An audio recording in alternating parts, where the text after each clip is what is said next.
Hi everyone, it's Martin here, and I just wanted to share some thoughts that I had. I have a good friend of mine, his name is Mason Stevens, he's from North Carolina in the US, and I met him doing mission work and doing DTS with YWAM. It's like a missionary organization or a Bible school in New Zealand. And we traveled a lot together, he's visited Norway and I hope to visit him, and we share a lot of the same political thoughts and theological ideas. And it's very cool to have friends like that you get to know over the year. Because him, like many other friends, I recognize that even though we spend little time together, we keep developing our thoughts and our intellectual lives in the same direction. And I really, really value that. It's so important for me. It's so important to have the ability to share your worldview and feel understood in that. So, we often have conversations about politics and ideology as well, which are conversations that we can almost never have again these days without being arguments. Part of the reason why we manage to talk well together is the fact that we are from very different societies, and we acknowledge that we are from very different societies. Europe and the US might not look very different from each other compared to, for instance, Europe and India or the US and Latin America. But there are many important differences. For instance, earlier today I saw a page of the oldest constructions in each American state, and most of them are from like the 16 or 1700s, like buildings and stuff. I mean, in Norway, the oldest construction in each fylke is probably about 1,000 years old, and it's probably a church. Where Americans think centuries, Europeans have the perspective of millennia when it comes to some form of politics. So that's just one difference. Another one is something that I really wanted to share with Mason, and as I wrote it out, I realized that this was actually pretty good. I think I will film this. I will just read it from my phone, film it, upload it, and see if anyone is interested. The topic today is socialism and what socialism is. Now, I saw a post on Instagram asking, was real socialism ever tried? Yes or no? 57% of the people voted yes, and 43% of the people voted no. Socialism has never been tried. So, I mean, you could argue about, all of this comes down to what you mean by socialism, what do you mean by tried, what do you mean by real socialism. So I won't get into that discussion, but I saw comments on that post, and all of these comments were so interesting. Usually saying, look to Denmark, look to Canada, blah, blah, blah, blah, blah. So I had to share this with Mason. I just shared the post, and I said, or I wrote, no one misunderstands socialism as much as Americans. And yeah, that's probably a true statement. For example, I write, people, even Bernie and Alexandra Ocasio-Cortez, keep saying, look to Scandinavia, etc., etc. But social democracy and socialism is as different as conservatism and fascism are from each other. Actually, socialism and social democracy is probably more different than conservatism and fascism. Because, despite having social in the name, social democracy is conservative in the sense that it is an attempt to create social change within the already existing institutions of power. Socialism wants to remove and replace these institutions, although with different timescales and with different methods. Social democracy is a continuation of the oppressive system of governance that socialism is trying to end. Social democracy is by definition not socialism, and it is the reason that no social democratic party calls themselves socialists. The socialists are the people that social democrats try to distance themselves from yet still be the lesser of two evils too. You can create a four-way matrix, with one axis on the matrix being right and left, and then the other aspect of the matrix being conservative or radical. And I mean that in an institutional sense, not in a political sense.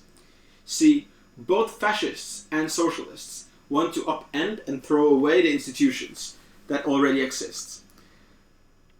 I think I lost my thing here. There we go. They want to upend the existing institutions because the existing institutions favor the corrupted or incompetent, depending on who you ask, power brokers that exist within them. Conservatives and social democrats are, in a way, reactionaries to the radical ideologies, in that they developed in order to restrain the effects of the outliers of the political spectrum. By that I mean, conservatives in England at least, developed from Edmund Burke and his fear of a social revolution in Britain that mirrored the French Revolution. He was afraid that the same thing would take place in Britain, so he worked on a system of social change that wouldn't also destroy the institutions through which the change was made. It is a vehicle for changing society more or less sustainably for those in power. Social democrats reacted against the increasing union of political power and economic big money in Europe during the 1800s. So, I will do a small pause in the video right now, and I have a pizza in the oven. I will make sure it doesn't get burnt.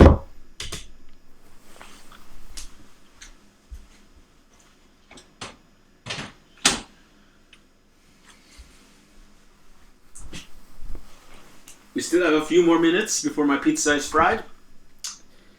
So, this all lends to... So we have a landscape now of people who want to preserve the institutions and people who want to overthrow the institutions and build new ones. And we also had the political right and the political left. The Norwegian key to success is very complex, but on an institutional level, there are at least two main linchpins. Number one, until very recently, nearly every citizen has owned their own living quarters, which creates an amazing spill-off benefit. For instance, we have the need to pour money into your house loan every month, basically forcing people to make their houses into their own piggy banks.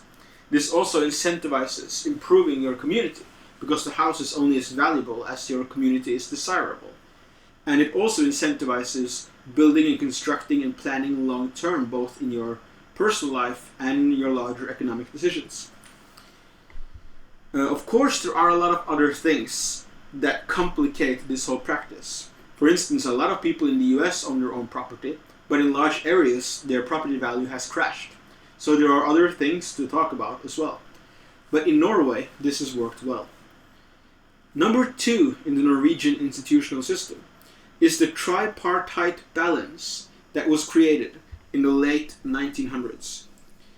The success of Scandinavia since the 50s is explicitly that the left increasingly understood that capitalism must be mediated with and not fought. Big corporations benefit from having their workers not strike. And workers benefit from reliability, predictability, and wages that allow for higher consumption. This higher consumption, again, favors the big corporations. The synergy between workers and their corporations can be great, but it does demand a solid rule set and a system that makes mediation between workers and property owners predictable. So in Norway, the Tripartite Model was created.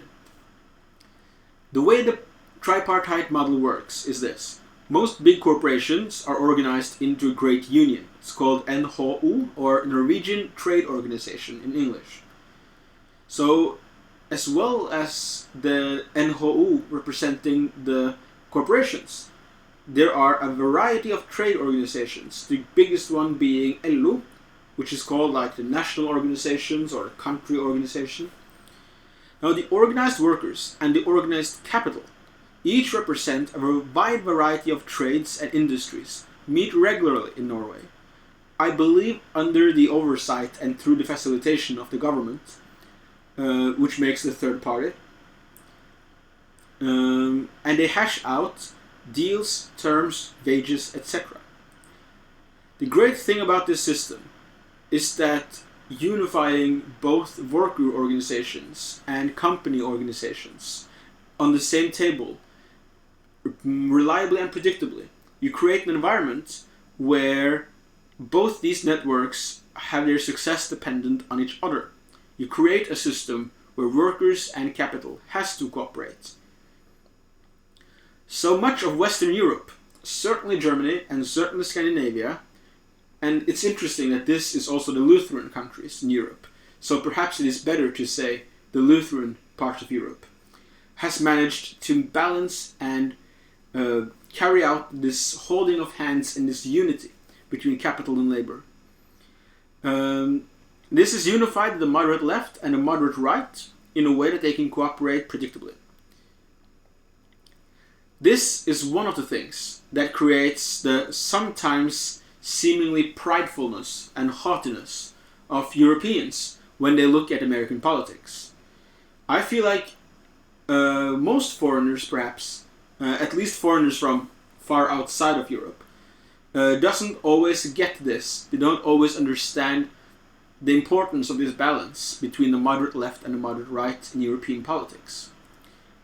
For all practical purposes, in Europe, Western Europe, we genuinely have solved the question of economic policy.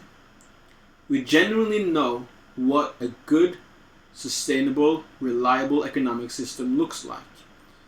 We know how to create economic growth, and we know how to create reliable welfare systems.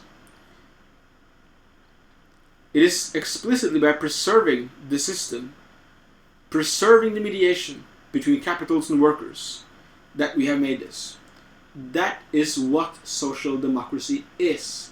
And I put this in all caps lock. I apologize for the caps, I said. But the emphasis really is needed. This is what it is, and that is what that is. Social democracy is the cooperation of labor movements and social movements with the capital powers that manage to sustain the society that the social democracy lives in. Social democracy is the acceptance of and the cooperation with big capital. The decision not to tear the fabric of society apart in order to weave a new one, but to work on each strand one at a time and to preserve the greater whole, is what both moderate right and moderate left is all about. I will get my pizza now from the oven. I'm expecting deliciousness.